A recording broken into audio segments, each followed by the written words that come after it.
நல்லா துவங்கிட்டு நடுவுல பாத்தீங்கன்னாக்கா, சில நேரத்துல நம்ம விட்டு குடுத்துட்டு, என்னால செய்ய முடியல. என்னால இத தொடங்க முடியாது. என்னால இத நடத்த முடியாது. இப்படியெல்லாம் நம்ம வாழ்க்கையில நம்ம பல எண்ணங்கள் நமக்குள்ளாக போகிறது. ஸோ அந்த அந்த எண்ணங்கள் வரத்துக்கு முதலாவது காரணமே நமக்குள்ள இருக்கிற சந்தேகம்.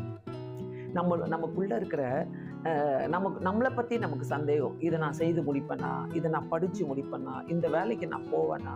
இந்த குடும்பத்த என்னால நடத்த முடியுமா? அ இது இது சரியா? இந்த பணத்தை என்னால கையாள முடியுமா? இப்படிப்பட்ட சந்தேகங்கள் நமக்குள்ள வரும். அந்த இன்னொன்னு பார்த்தீங்கன்னா, நெறைய கஷ்டங்கள் நமக்கு முன்னாடி நடக்கும். அ பலவிதமான வேற வேற கஷ்டங்கள் நடக்கும்போது, நம்ம என்ன பண்றோம் அந்த நேரத்துல, "ஓகே, நம்மளால செய்ய முடியாது. விட்டு குடுத்துரு" அப்படின்ட்டு போயிடுவோம். டிஸ்கரேஜ்மெண்ட், சோர்வின் ஆவிகள் வந்துரும். ஐயோ! இது என்ன நைட் அண்ட் டே உட்காந்து நான் செய்ய வேண்டியதா இருக்குதே! அப்படின்னு சொல்லிட்டு நெறைய சோர்வுகள் வரும். அப்புறம் பார்த்தீங்கன்னா, அத தடுத்து நிறுத்துறதுக்கு நெறைய பேர் இருப்பாங்க. நம்ம ஏதாவது செய்றோம்னு நெனச்சிட்டாலே, அ அத தடுத்து நிறுத்துவதற்கு ஒரு 10 பேர் எழும்பி நிப்பாங்க. அவங்க வந்து சொல்லுவாங்க, "உன்னாலலாம் முடியாது. நீ ஏன் இத யோசிக்கிற? நீ ஏன் இத செய்ற?"